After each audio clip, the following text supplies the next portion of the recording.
Oi, oi, it's your boy, Slacky J. It's the Jack Slack podcast, and we're coming at you post UFC 260.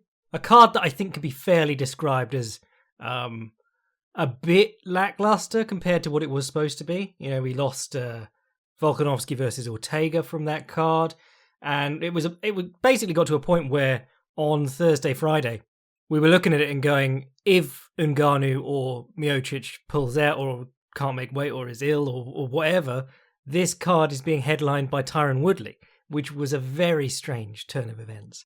But as it happened, it all went off. The Ngannou coronation happened. Sean O'Malley beat the guy he was supposed to. Tyron Woodley actually put on a good fight in losing. Yeah, I mean, there wasn't an awful lot else went on, but let's talk about the good stuff, because that's the theme of this show, accentuate the positive. So Francis Ngannou versus Stipe Miocic. Did a lot of talk about this last time. I was talking about how would Stipe look after, he's had 3 fights with Daniel Cormier, beating the shit out of each other, whereas Ngannou has fought like 40 seconds total since then. And Ngannou really did look very much improved, which is especially weird given that the last time he stepped in the cage, he just swung wild at Rosenstruck. It was almost like a massive step backwards, and everyone was like, what a mess. But in this one, he looked really, really sharp. He stood back, took his time, attacked with low kicks, and Miocic didn't get anything going. He didn't even basically by the midpoint of the first round in the first fight, he'd gone for takedowns, established the threat of the takedowns, slipped some punches, and established the jab as a threat. And the theme of this one, go back and watch for when Stipe jabs. It just never happens. And a large part of that is probably the effect of the low kicks. There was a really good one that landed exactly as Stipe was stepping into jab at the start of the second round or end of the first round. But yeah, Ngannou establishing the low kicks early. Stipe went for a couple of weird, very, very long calf kicks, but wouldn't step close enough to actually threaten them. And then when he went for the takedown, I went back and watched this a couple of times because I remembered him getting sprawled on, and I was like, ooh, we talked about this last time, but good takedowns against bigger people tend to be the ones that if they fight the takedown off, they just get their foot back to the floor. You don't end up underneath them. And in the first fight, it was sort of a mix. You saw Stipe going for head outside singles, high crotches, whatever you want to call them. But he also went for some head inside singles. He went for a few double legs, and a couple of those he was able to run through, and a couple of them he just they ended pretty poorly. But because Ngannou was gassed, he didn't really suffer for it.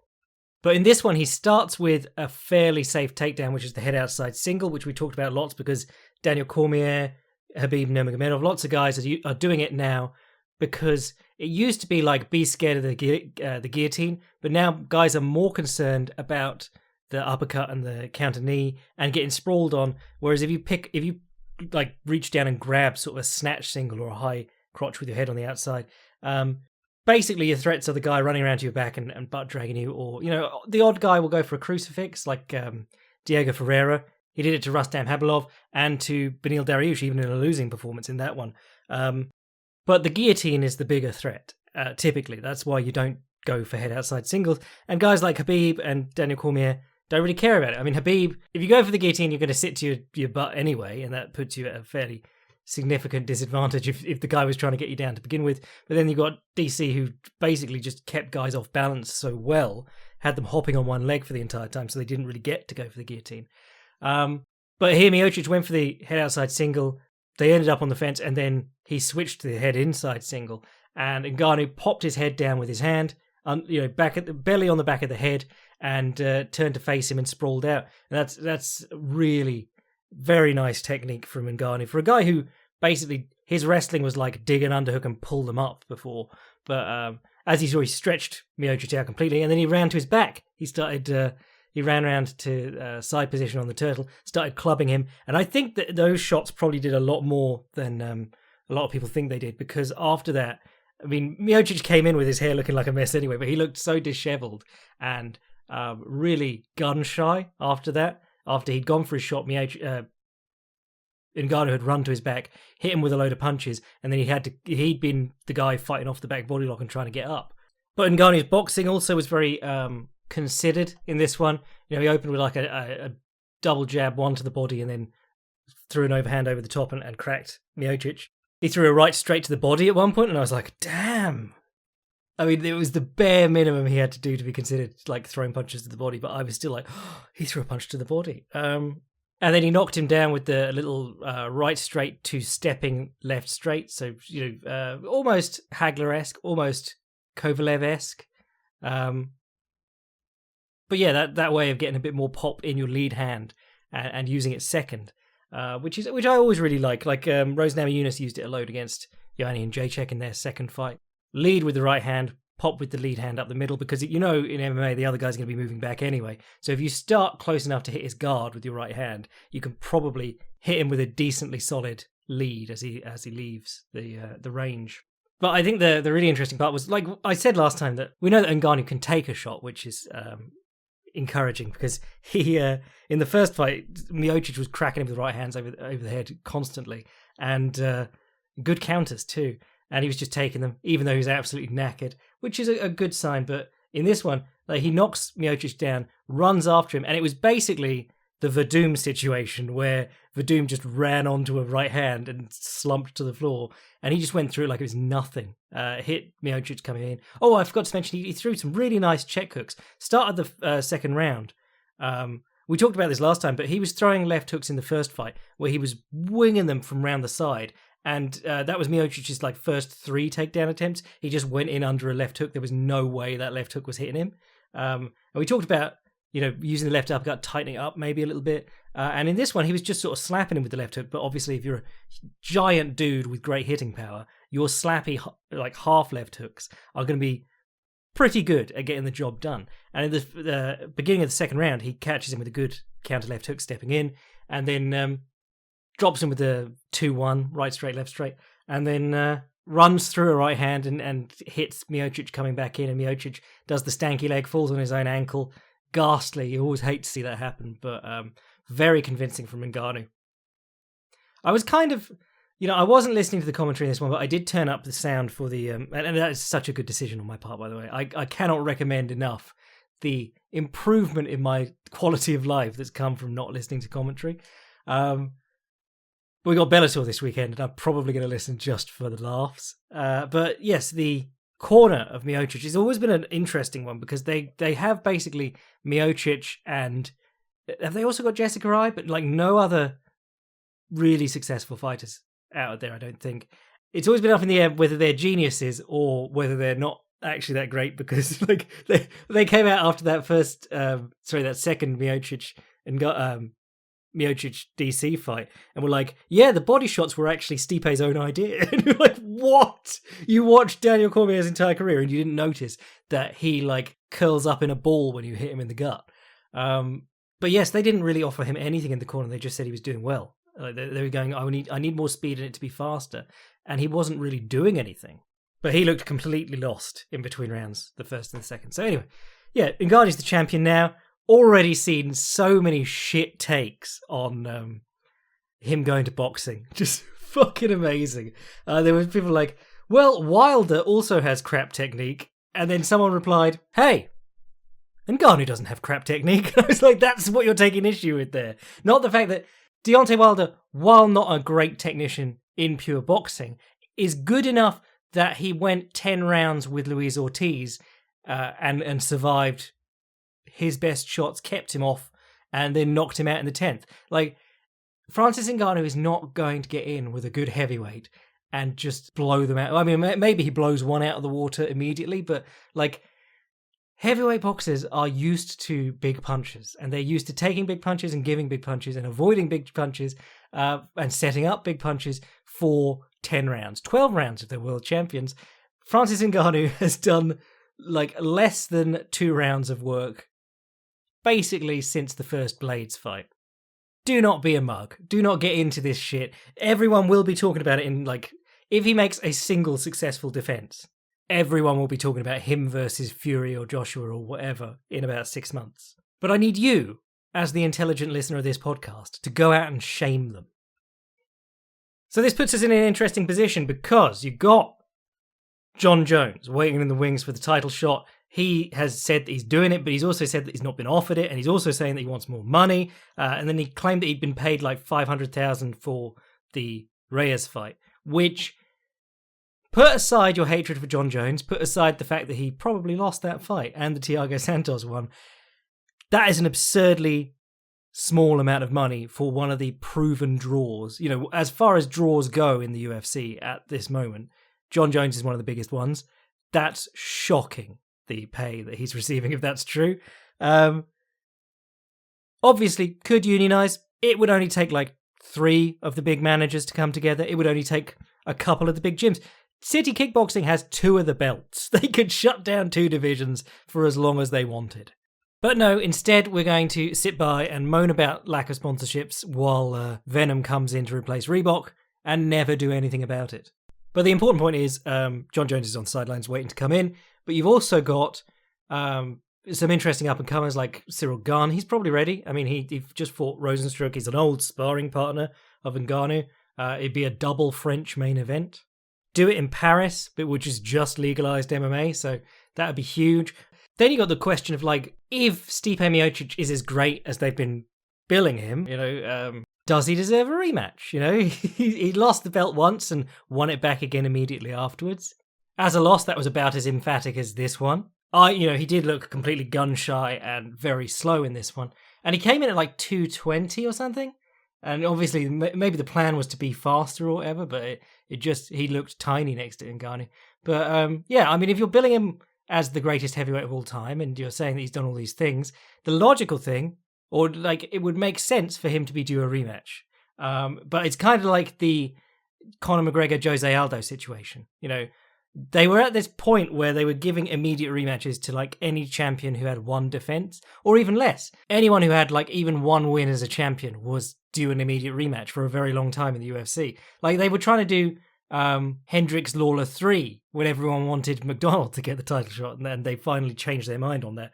But everyone got a rematch except Jose Aldo, the best featherweight ever. It was just so absurd. But then it's just like what's lined up. This is a spectacle more than it is a sport.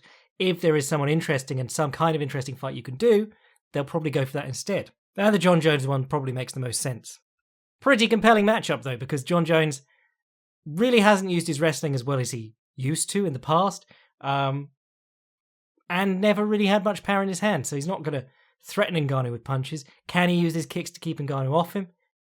Can he grind Ngannou down with the bodywork that he used so effectively against so many other guys, particularly DC? Can he wrestle offensively well against guys of that size? Very compelling. So then your co-main event was Tyron Woodley versus Vicente Luque, and we said Vicente Luque should be able to get an interesting fight out of Tyron Woodley, or if he can't, no one can. And to Tyron Woodley's enormous credit, he came out and immediately started swanging and banging with Vicente Luque. So mad respect to him. And I think that was probably, even though he lost the fight, I think that was probably the right decision. Insofar as in these previous fights, he's been waiting to get going, waiting to get get the timing on his man, waiting to feel comfortable to throw, and it just never comes. And like even when he's a tough dude, these guys are going up and down, beating him senseless, and he's not really that bothered. He's still waiting for the chance to throw back, and he's going to his corner, and I think it's Dean Thomas going, "Throw your hands, throw your hands, throw your hands," and he's like saying to Dean Thomas, "I just can't, don't know why." So I think going out immediately and throwing hands, even though that's not his style, even though that's not what he's been great at, it breaks that seal. It means, okay, I'm fine throwing my hands at this guy now. You know, maybe it means that if later he dipped back into the old style, maybe it meant that he'd be a bit more confident actually throwing his hands. And he went straight after Luque, and he threw like a couple of overhands, and then he fell into a clinch along the fence, pushed the pace a bit. They separated. Vicente Luque tried to step in on him, and Tyron Woodley cracked him with the right hand across the top of the jab. Seemed to shake Luque for a second, and Luque has an incredible chin, which is something that we knew from his fights with Barbara Rayner, Edwards. Basically, anyone he's fought has landed good shots on him, and he's very strange because he's beautiful mechanically. Like if you watch his left hook or his cross counter, it's just so pretty. But he can't avoid a punch for love nor money. So Woodley stumbles him. He takes a step back. Immediately as Woodley comes in, Vicente Luque cracks him over the top with the right hand, puts him on wobbly legs. They swang and bang for a bit. Woodley was very woozy. And then he ended up, I think he just sort of stumbled in and fell into sort of a takedown attempt as he lost balance rather than ducking in on a shot.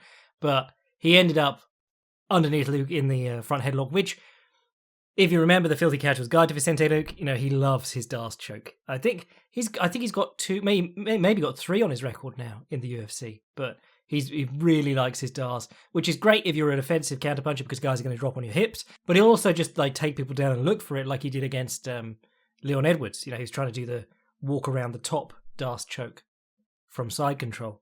Actually, there's a great one there he caught on a guy, or tried to catch on a guy. He was kneeling along the fence. The guy was kneeling on the fence trying to get up in that sort of like Ngannou Stipe 1 position, and Luque had his near arm draped across the guy's back and his other arm free and punching, and then he just brought his arm through on the inside and tried to D'Arce him as he stood up. It was very cool. But yes, the D'Arce choke won him it here, and Vicente Luque gets a big name win. Pretty crazy. Like, if you're Leon Edwards, you are kicking yourself so hard because so many guys are getting this like rub off beating Woodley, even though this is his 16th round in a row that he's lost. But I would just love it if he went to Bellator now and immediately sparked Douglas Lima. I mean, in many ways, they're the same fighter, except that Douglas Lima stands on the fence and occasionally low kicks, where Woodley stands on the fence and occasionally throws the right hand. And then the other notable fight probably was Sean O'Malley versus Thomas Almeida. If you haven't seen it, I did a Filthy Casuals guide to this, which was very pessimistic about Thomas Almeida's chances. I think we said this in the last podcast, but he seemed to be getting set up here. Firstly, hates straight hitters, hates guys who feint, hates being backed up to the fence, and then he also hates southpaws. So this was a really rough one for him. And basically anytime O'Malley immediately came out and backed him up to the fence, which Thomas Almeida hates. Secondly, O'Malley fought large swathes of this fight as a southpaw, and Thomas Almeida had no idea what to do to close the distance. O'Malley was looking for that open side counter because Thomas Almeida overreaches constantly with his right hand against southpaws. And then there was lots of O'Malley kicking and stuff. I might have put it in the Filthy Casuals guide. I was going to write a piece on it, but one of the ways that O'Malley switch hits that I really like is he throws the front kick and then steps across himself and down. So like, if you're in an orthodox stance, you throw your right front kick and then you put it down almost on a tightrope in front of you and step out to your left with your left leg to assume a southpaw stance. And he does it all the time. He did it against Eddie Wineland, did it against Sugmatath, probably did it against Vera, but he did it here several times. And then the knockout came as he did it, stepped down into a southpaw stance, and then having been hit in the belly pretty hard, Almeida tried to get one back. O'Malley slid back away from the right hand and caught him over the top with the open side counter. So it was the two techniques we were talking about, really, like the switch hitting with the front kick and the open side counter. And they both played together for the knockout sequence. And I think that it was an open side counter in the first round that dropped him too. Or maybe it wasn't. But he keeps doing this weird head whip. It's interesting because O'Malley has like a largely sort of self-taught striking style. And some of it's very cool, like the front kicks across himself and stepping out into the opposite stance, ready to counter. Love that. He also does this really weird head whip as if he's going to back kick. And then he comes back with a rear hand straight. So it's a very big movement he's trying to get away with by faking a bigger one. Except the weird thing is that like he throws his head round and then he can't see his opponent as to see if they've bitten on it. It worked on the Contender Series. He cracked the dude really hard with a good straight off it. But in this one, he just kept doing it and not really getting the bite. And he does throw the odds. Well, he throws a good amount of spinning kicks. Actually, he did a great side step out, switch stance, jumping back kick to the body, intercepting counter, which we love. But like, if you want to watch someone feinting back kicks really well and getting reactions out of them, Andy Hug. Go watch the Filthy Casuals Guide to Andy Hug. So yes, this fight largely just what I expected. Low kicks still seem to bother O'Malley a little bit, but more than that, I just noticed that even in this one, he managed to stumble a couple of times, like turn his ankle. I don't know, and I noticed that like the mat was slippy too because Almeida slipped and looked down at the mat, which is always bad. But it's very straight. Like he has this movement-based style where he often puts his feet on a tightrope and crosses them, and he does trip over himself a lot. It's very strange. And the other thing is like he throws very, very long rear hand leads to get in on guys. I think it's going to be very interesting if he can meet someone who's not just blown away by his speed. Someone who's a little bit more comfortable standing in front of him. Actually, this brings me on to Jamie Malarkey, who I had a good laugh about because he lost his way onto the main card. He's fighting Kama Worthy, and Kama Worthy is a very, very tricky guy. Like, it's going to be swept under the mat now because they want Violent Bob Ross to be a thing, and they didn't really care if Kama Worthy was, but he made Luis Pena look like a fool in their fight. He's a very tricky guy, but he doesn't have the best chin. Like, he's got 7 losses on his record, and I think 6 of them are KOs.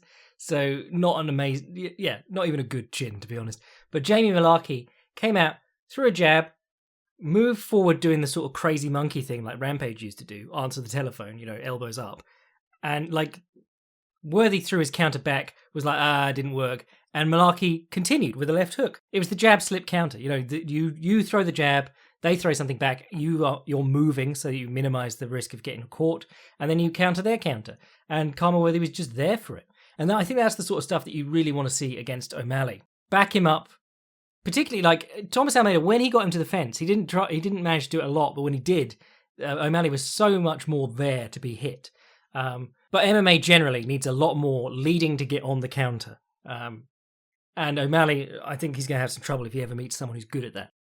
But otherwise, it went off exactly as it was supposed to. That one was pretty obvious as far as like tailor-made matchups go. And then, was there anything else I enjoyed on this one? I heard Khabib Nurmagomedov beat up John Gooden. Alonzo Menifield versus Fabio Cherant. Fucking light heavyweight, mate. I was just, after this, I was like, oh, maybe it's not that Ovin Simprou is amazing at forcing the Von Flue choke. Maybe it's because he fights at light heavyweight. It's just, like, this dude was supposed to be a black belt as well in jiu-jitsu. Alonzo Menifield swings on him, ends up pressed to the fence against him because he got a little bit over anxious. The guy tries to jump a guillotine. Oh no, actually he just had his head in a guillotine. He didn't jump for it. Alonzo Menifield picked him up and steering wheeled his legs past him. And then this dude had every chance in the world to start doing something because he was on an arm-in guillotine. And if you haven't seen, Weidman versus Rockhold is a fantastic example of that. Weidman takes him down, passes his guard, but is still in the arm-in guillotine. Can't really do anything. And Luke Rockhold's trying to like bump and get back to his butt. But if you've got the head and the arm and the guy passes your guard, Von Flue's not really a threat. And there are guys like Luke Rockhold, and I've seen Marcelo Garcia do it, who will use that front headlock from their back to get up or to get back to guard.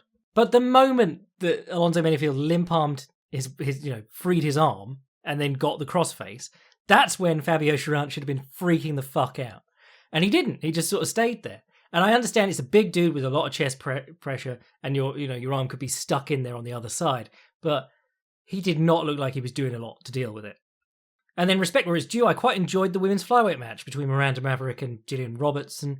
Robertson's grappling was the main fun part of this, to be honest. Her striking is bad. But her grappling, really nice. She kept shooting in on a double or a single and then shucking to the back. And then she'd sit down and use that crab ride with the insteps in the back of the opponent's knees, like a butterfly guard, but from the back. Something Gregor Gillespie does. So bummed out about that, losing that fight the other day. But she was able to use that to get on top. And it was quite interesting because she couldn't get her hooks in a lot of the time. But she was using the grapevine so well to control, or the crab ride so well to control, that she actually, attempted to strangle her from there a couple of times. And it's interesting because that's something that Ryan Hall, in his recent stuff on the back, he talks about like keeping the opponent sitting up in front of you, carrying their own weight, rather than being like smushed flat to their back, as a backpack. And every time that Maverick started to turn or get to her belly or anything like that, Robertson would run round to the back again. It was just really nice grappling. Problem was that while technique is supposed to be more economical with your energy, the amount of technique that Gillian Robertson was doing compared to Miranda Maverick just sort of shelling up, Robertson ended up gassing herself out. Some very strange scorecards though, because I thought I gave Miranda Maverick first and third, but I don't see giving her the second. And like 2 of these judges gave Miranda Maverick all 3 rounds. But anyway, that was the card. I mean, if you paid for this one, you're probably feeling like a little bit of buyer's remorse right now. It's a lot of money for what was not a great card. So let's do a couple of questions and then we'll get out of here for today. Slack Jack, in your opinion, who has the best wrestler guard in MMA and no-gi grappling? Meaning to say, who is the best at saying, guard is lame, I'm just going to find a way to get to a single leg and use it to get on top and start passing. This is the quote-unquote guard I prefer to play. And I'm looking for guys to study who've been successful with it at big events such as ADCC, because I'm interested in the things they do to minimize submission attempts from their opponent while utilizing this style. Thank you, kind sir. From Josh. Good question. Now, there is, well, I think you're noticing more in MMA, like the very successful, almost pure grapplers who enter MMA are doing a lot, by which I mean Maya, Lovato, Michele Nicolini. They're doing the shoot in on a single leg, take the underhook and sit in on the half guard, and then pulling the guy forward, changing the legs over, and coming up on that Lucas Leitch style single leg sort of position, or what they call the dogfight, And in Gary Tonon's most recent one, he was shooting on the single, stepping around it, and hooking it with his leg, and then bringing his underhook all the way up the opponent's back. And you'll notice, like, a lot of the guys, even in the gi, who are very successful sweepers. I mean, there tend to be a few spider guard players, but there's a very high number of like guys who've done very well sweeping with single legs. And they, because it can be entered from anywhere, but especially the lapel through the leg single leg. Like Bernardo Faria, amazing at getting that from half guard. To use Michele Nicolini again, she does a lot of spider or De La Riva hybrid stuff into sitting up on the single leg and either passing the lapel through the legs or the opponent's sleeve cuff on the other side through the legs, and coming up like that. You notice like a lot of jiu-jitsu, like even though they don't seem to notice it, a lot of like the elite jiu-jitsu guys, a lot of their game is coming up on the single. And then when they get into MMA, they're suddenly like laying on their back and trying to triangle people. Like, no, just come up on the single, mate. I understand that it's harder because you're dealing with guys who are much better at defending the single. And of course, like wrapping the lapel around the inside of the thigh makes it a lot harder to pull the leg back. And but the single leg is just so valuable. And I think honestly, if you're talking about wrestling and grappling, if you consider, when we say grappling, I mean like submission grappling. But when you say grappling and you mean all grappling sports, I think anywhere where the leg grab is allowed, the single leg is the key technique of grappling. And actually, I was just watching Neil Melanson's new DVD. Sorry, is it a DVD anymore? Instructional, whatever you want to call it. Nobody has a DVD player anymore. But I was watching Neil Melanson's new instructional on the turtle, which you should definitely buy because it's very good. But I was reminded of his half guard instructional, which had some very interesting stuff on. Because like the first technique he teaches is how to, basically turn away and do a turtle stand up from half guard with the knee shield, and then he does like 4 or 5 ways to come up on the single leg. But where like the traditional come up on the single and the come up on the dogfight sort of variations of that, he was talking about like opening your legs, grabbing the ankle of the opponent, like the shoelaces, and just hoisting them past. And he would say like that's just a way to create a scramble and get up. You're not going to have a lot of control over the single leg, but you will get up from underneath them. ADCC a few years ago, like the year that Buchecha and Cyborg won everything, both of them were from their closed guard or seated butterfly guard. They would perform a technical stand-up. The opponent would be like, oh, a leg in front of them immediately on their knees, grab it, and then they do, is it head tilt, where you push the head down and pick up the opponent's other thigh and just turn him over, and that would be the sweep. Both of them did it that year. And that's what you're seeing, like the Danaher Death Squad gravitating towards on the mat. They're doing a lot of like hip heists up to a knee, because basically your seated guard, if you've got one knee up and one knee down, all you have to do is put a hand to the floor and bring your bottom knee, your down knee, underneath you, and you're basically in combat base. So you can keep coming up and presenting the lead leg or snapping the opponent's head down, and if they come back into you, you just sit back down onto the guard. But there are a lot of guys who shoot good takedowns off their butt now, which is quite interesting. Like if you watch ADCC, I think it was 2017, Gary Tonon was doing it against Wagner Rocha, and JT I think too, but just like shooting low singles and sweep singles from his butt. And Gordon Ryan most recently, like who was it against? That lad he just armbarred before Wagner Rocha. But yeah, he was like, oh no, he did it against Matthias Deniz. They'll come in like expecting him to lay on his back and for them to choose how they're going to engage him. And if they stand a little bit too far back, he just comes up on the double leg from his butt, Royler Gracie, that's how he swept Eddie Bravo. He grabbed both of his short legs, his pant legs, and double-legged him. And the refs didn't call it because it's Gracie and, he'd been the ADCC champion like 3 times in a row or whatever.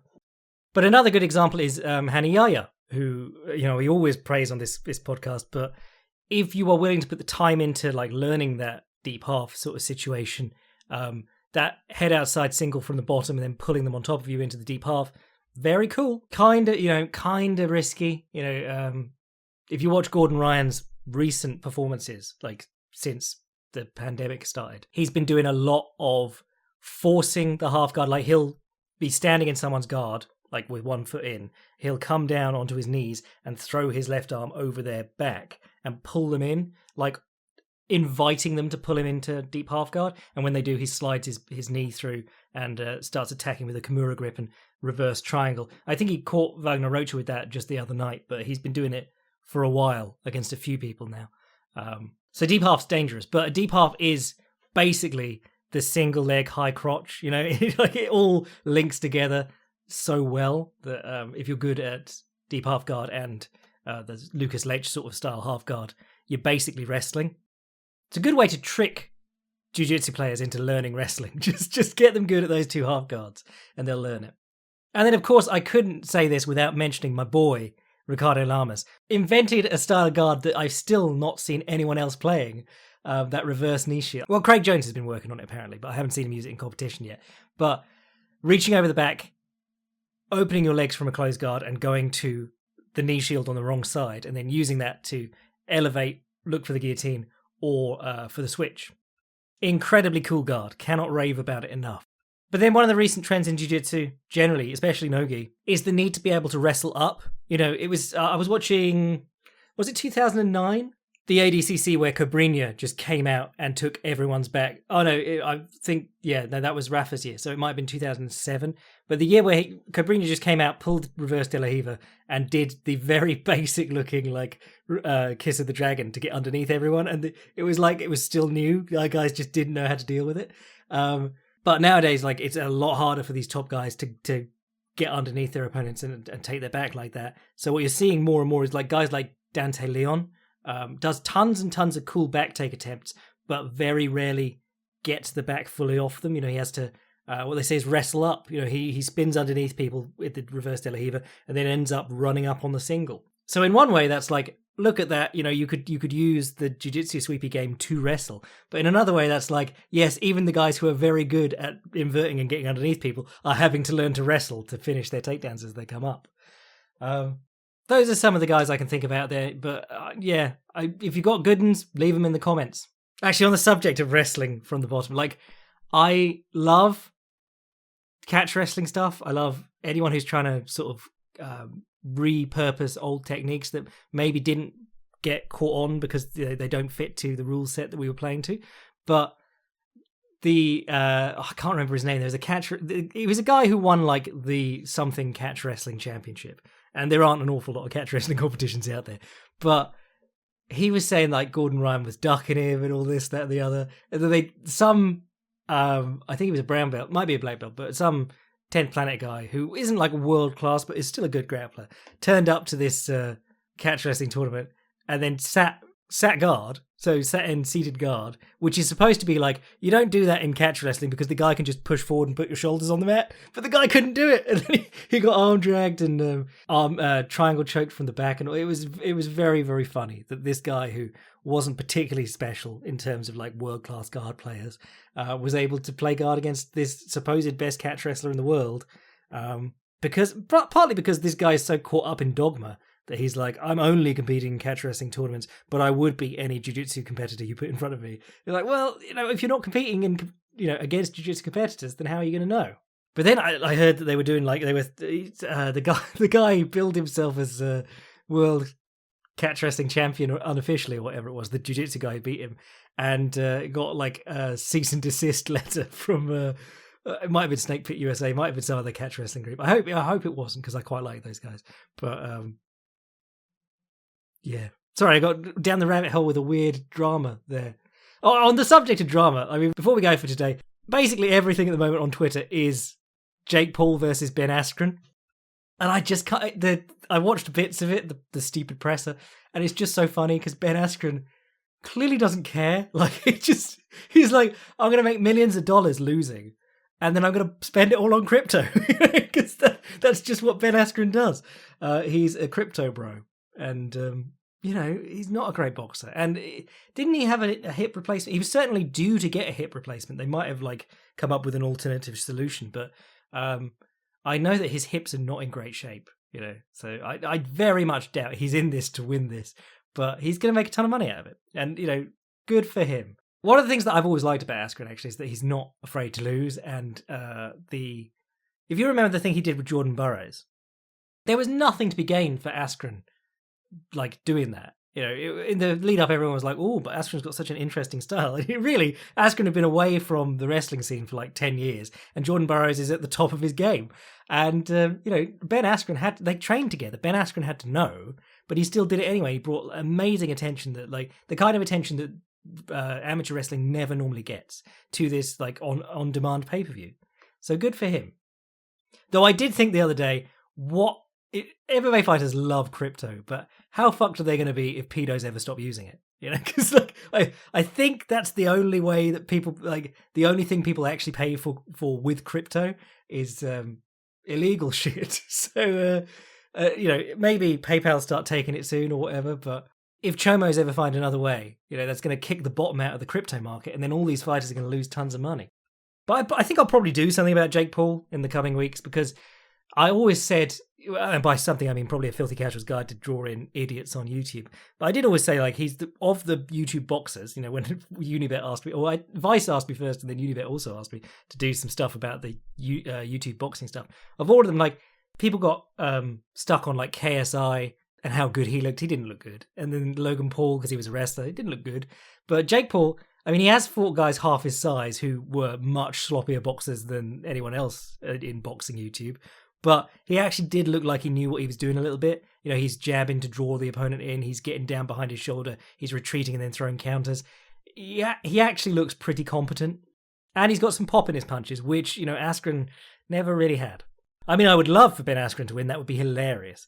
But I would say, I think everyone in MMA has a realistic expectation of what this is. I think the only people who think it's going to prove boxing is better than MMA are idiots. Anyway, I reckon that'll do us for today. If you want to get in on the extra history stuff, read the Marvin Hagler piece, listen to the alternate commentaries on tag team MMA and all the other shit that we're doing. I'm going to do something interesting this week to support the podcast. Sign up to the Patreon. If you want to send an email to the podcast, jackslackpodcast@gmail.com. And if you want to read what I'm writing anytime, fightprimer.com. Remember to check out the Filthy Casual's guide to O'Malley versus Almeida before I'm forced to take it down or the intern finds me. And I will catch you later in the week when we're going to be talking about some Bellator, maybe some One. Actually, is One going to happen before our next podcast? Because I was joking about this earlier. When people were like, DJ will be treated by a star in Asia like he deserves to be. And then they're like, yes, Wednesday afternoon. How does that work for you, Mr. Johnson? DJ's going to be fighting some guy who is technically the one flyweight champion, but hasn't fought in 2 years. Layup. And his coach is the judge too. So, yeah, that'll be fun. Anyway, I'm your boy Jack Slack. Possibly hydration testing fighters, or maybe not. Bless.